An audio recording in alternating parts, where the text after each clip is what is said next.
बाथ्राया रायजोफोर खोनासं दिफेन बर'नि बुंनाय बाथ्राया मालाबाबो सैथो नङा बाथ्रायाव गोबां सैथोथा हाबनानै दंबो जानो हागौ दिफेन बर' सारखौ जा बुंदों मानगोनां गर्जन मुसाहारि सारा कंग्रेसनिफ्राय दा खोथाया जाहैबाय बोरै नायजोबब्लासो बुजिगोन सरि नायजोबब्लासो बुजिगोन खेलारियासो खेलाखौ बुजियो प्लेयारासो गेमा माबायदि जालांगोन माबायदि गाव गेलेगोन बेखौ बुजियो थिग बेबायदिनो सासे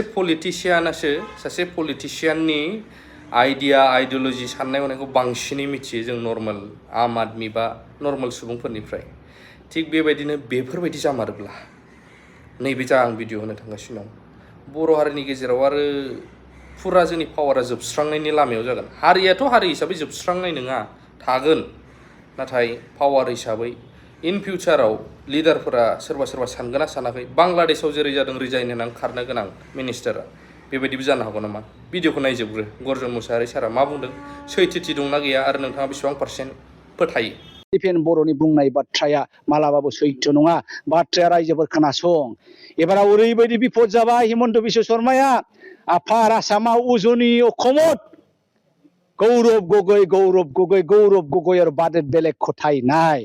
10टानिफ्राय 15टा गौरव गगैया आफार आसामाव हारसिङैनो एमएलए लाबोगोन फारसेथिं लवार आसामाव नामनि अखमत जोंनि एखेबारे जायान किलार रकिबुल हुसेना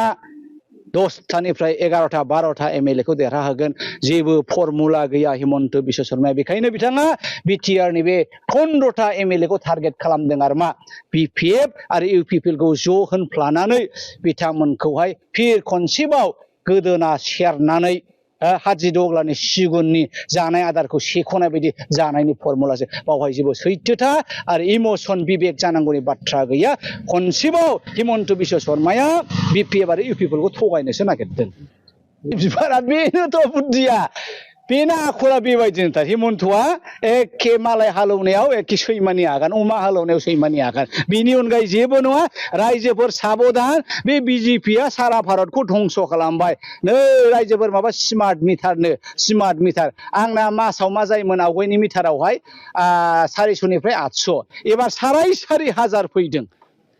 मैया दाखालि मोनसे निउसाव नायदों बिहाराव सासे एखे दरिद्र बिपिएल फेमिलिनि व्यक्ति 31 लाखनो बे स्मार्ट मिटार जाखारदों बे बिजेपिया गोदोनि जमिनदार शासनखौ लाबोफिननो नागिरदों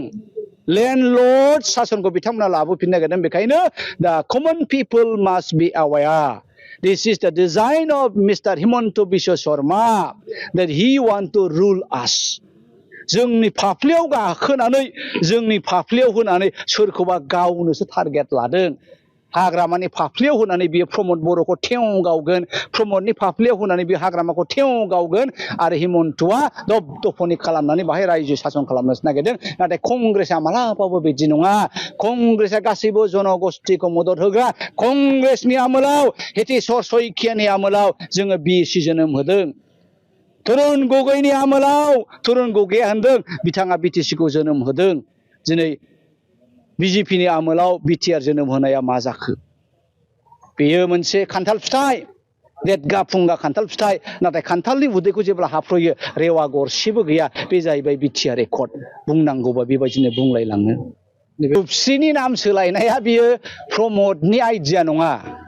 रूपश्रीनि नाम सोलायनाया दिफेननि आइडिया नङा बे रूपश्रीनि प्रथम नाम सोलायनायनि आइडियाखौ गर्जन मुसाहारिया जेब्ला पिपल जयेन्ट एक्शन कमिटिनि चिफ कनभेनरमोन नैबे रूपश्रीयाव बानायबाय थानाय समावहाय एक्शन कमिटिनि 10 जन 12 जन मानसिखौ लानानै आं फैदों